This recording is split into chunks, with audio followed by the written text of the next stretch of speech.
Hello everyone, and welcome to Hill Street. Today's story is I Brought It With Me by Mixmaster Meow. If you end up enjoying this story, please leave a like.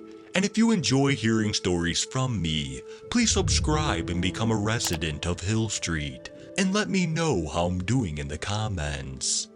Now, let's get to this nightmare. It's my fault. I brought it with me. In my defense, there's no way I could have known. Even if you had told me, I never would have believed it. I would have taken it the same way I take all the folk tales and scary stories I have ever read. A fascinating look at cultures and a way to scare myself a bit. I am still not sure how it followed me. I will probably never figure that out. But I know for sure where it found me. I had dropped my wife off at the art studio where she was creating pottery. The road that took us to the studio had a jogging trail that led to a hiking loop in the woods nearby. Since I did my best to get in at least a 2-mile walk each day, I felt this would be a good way to pass the time. Besides, I had never hiked this trail before. As I approached the trailhead, I saw the sign that included a small map and listed the trail as a half-mile loop. It wouldn't take me long, but it would get me out of the miserably intense sun for a few minutes. The woods appeared very thick as I approached the trailhead, but a few yards along the trail, the trees thinned out quite a bit.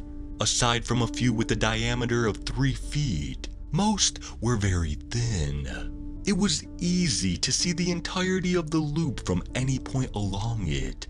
While I never would get a sunburn hiking the trail, enough light got through the canopy that I could still clearly see that it was a bright afternoon. Across the middle of the loop was a slightly wider trail. While the rest of the trail appeared to just be foot-worn, the path across the middle appeared to have been packed dirt. On the far side of the loop from the trailhead path, I began to get the sensation of being watched. With each step, I became more and more convinced that something was staring at me. I told myself it was probably a coyote. Even though we were in a suburbia, it was common knowledge coyotes still lived in the wooded patches around the area. As new neighbors replaced wooden patches, they would be sighted out in the open, looking for new places to live. Soon, a feeling of malice joined the sensation of being watched. Maybe it was a rabid coyote stalking me. I wanted to look around me to check, but was also self-conscious that perhaps I was overreacting, and it was simply another hiker. I hope it looked that way. Looked over each shoulder. No sign of another hiker. I spun a 360. Nothing. No hiker. No coyotes. But still, the feeling persisted. If anything, it got worse. Whatever it was, it wanted me. I broke into a fast jog. Coming around the final turn of the trail, I became overcome with a sense of dread. Whatever it was extremely close. I turned back onto the trailhead path towards the road. About 5 meters from the entrance to the path, that feeling just left. I no longer felt like I was being watched. No more malice or dread. I shrugged off the experience. Maybe I was just being silly. Surely, something had been watching me. But it was surely just some of the wildlife. A coyote, deer, gator. There was a local urban legend about haunted woods nearby. Perhaps I had let that idea freak me out a bit. I finished my jog, picked up my wife, went home, and forgot about the experience. The next morning I got to work early, as is my habit. I teach a 7:30 a.m. lecture at the local branch of a larger state college. I like to teach my courses early for two main reasons. First, it gives the rest of the day to focus on my research. And secondly, the students that sign up for the early classes are generally more motivated. I normally get to my classroom about an hour early, so I can eat a small breakfast while I set up for my 4 back-to-back lectures. I normally show up even before the custodians have turned on the hallway lights. As I turned down the hallway to my lecture hall, I was struck by the way the red lights from the badge readers at each door made the facility look like some futuristic prison from an action movie. In some ways, I feel like this place does institutionalize the students and faculty. All of a sudden, I felt like I was not alone, just a sense of someone else being near me. I figured the custodian was rounding the corner to turn on the hallway lights. As I pulled out my badge to scan into my room, I heard a voice as clear as day. "Thank you." It wasn't a feeling or in my head. Someone had spoken to me. But no one else was in the hallway. No one had walked or run away from me. No one was anywhere near me. But I heard the voice. It had sincerely thanked me. I needed coffee, and soon, maybe some bourbon.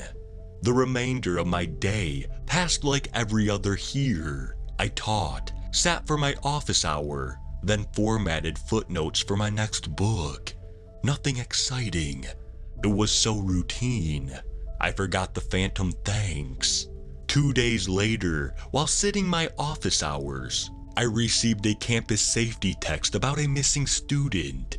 They had last been seen walking the parking lot the previous afternoon. At the time, I brushed it off with the large number of safety texts we all got. Now, I know it was the beginning of a pattern. In the coming months, an average of 1 student a week went missing. I was concerned about safety, but not my involvement. It was not until the video that I began to suspect I had a part in this. About 3 months after the first disappearance, someone leaked security camera footage of one of the missing students to YouTube, which soon made its way to the news. In the video, the student in question could be seen running across the breezeway connecting the humanities building to the library. The video was clear because it was late afternoon and the sun was brightly illuminating the breezeway. He was clearly running from something.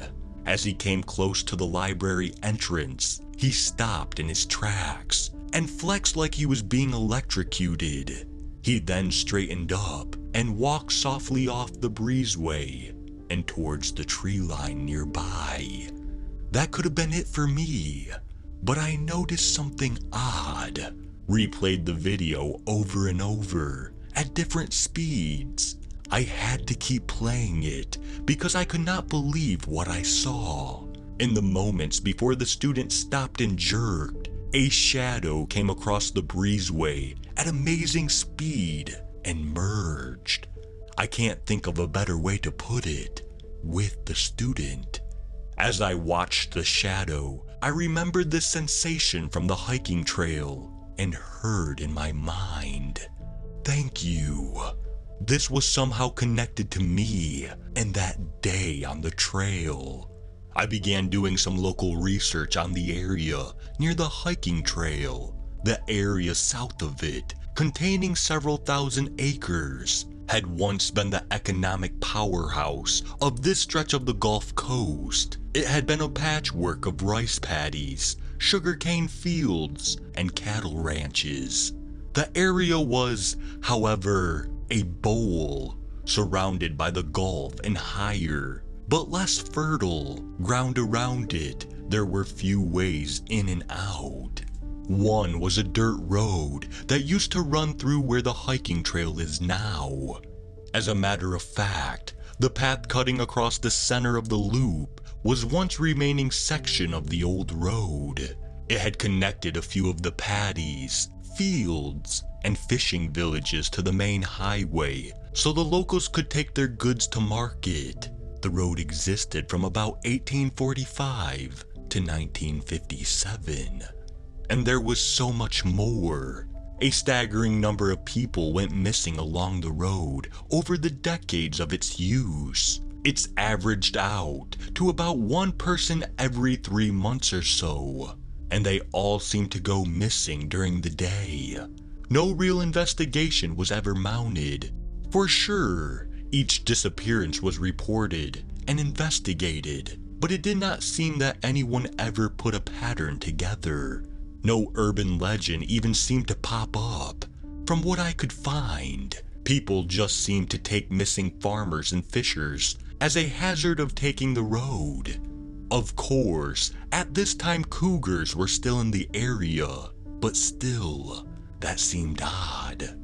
The use of the road had been discontinued when the suburbans began to develop and the paddies were filled in. A main highway was built a few miles to the east, and that area fell into disuse. From 1957 until about 2 years ago, the area was neglected swamp. Then, the hiking path was built. I also discovered that the road had been built over a former native migration path. I tried to research the local native lore as well. That was also a dead end. Mostly, the tribe that had lived in the area were never big. Between hurricanes and mosquitoes, they never thrived. This was especially true when they became wedged between the Europeans, Apaches, and Comanches. There was so little information that there was not even a consensus as to what the tribe was called.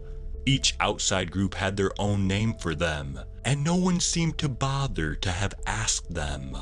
The few members that survived contact with the Europeans soon assimilated into the Apaches or Comanches. There was only one bit of information about them that I found relevant. When asked to describe by one settler, the Apaches and Comanches stated they were living as cannibals. Another settler disputed the translation. He claimed that the phrase that the natives used translated more to living near the cannibals. Archaeologists showed that the local tribe lived on the coast, harvesting oysters during the winter to early summer, then moving inland during hurricane season. What stands out is their migration paths took them widely around the Bull area and the future site of the road as much as possible.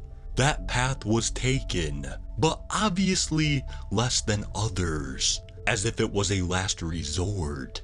The archaeologists speculated this was due to flooding and mosquitoes. I was beginning to have another theory. But what did the cannibal translation mean? That soon became clear. After the initial rash of disappearances, they slowed down. Within a year, it was about one disappearance every 3 months. Campus security stepped up and implemented new policies with each disappearance, but nothing changed. I contacted every expert I could think of, and the references they gave me over that year, but no more clarity than my initial research gave me was to be found. The clarity came from a very macabre source. One day, a student complained about an overpowering stench of rot while down at the stream in the woods. The student had been taking samples from the stream for their environmental science class. This prompted a search by campus PD. What they found turned everyone's stomach, but especially mine. In a depression near the creek, deep in the woods, was found a pile of bodies in various states of decay. Each body was eventually identified as one of the missing students. Soon rumors of strange damage to the bodies began to circulate. When the official statement was released, it was stated that not only had the students been eaten, DNA testing showed that each student had eaten their own flesh, large amounts of their own flesh. Well, now I know which translation was correct and why the local tribe had avoided the area. Somehow, the entity had used me to bring it to new, more fertile hunting grounds, and it thanked me. I had been researching so much, I have changed my specialty from the history of World War II seaborne logistics to Native American mythologies. I have still found nothing. I brought it here, and I need to get rid of it. If anyone knows anything about a spirit, demon, or other entity that hunts in daylight and consumes the flesh of the victims it possesses, I would definitely appreciate the lead.